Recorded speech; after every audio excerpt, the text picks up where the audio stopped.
விழுப்புரம் மாவட்டம் விக்கிரவாண்டி தொகுதி கீழ் சாத்தனூர் கிராமத்தில் புழுத்து போன அரிசியை நிவாரணமாக வழங்கியதாக புகார் எழுந்துள்ளது.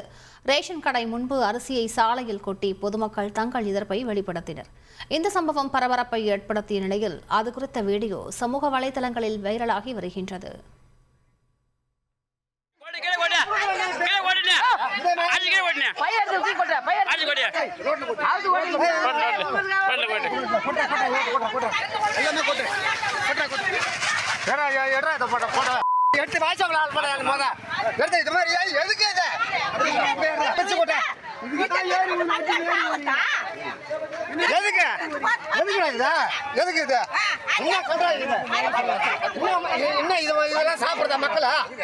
ஒன்றியத்தில் சேர்ந்த அரிசி ஒன்றியத்தில் கொடுக்குற அரிசி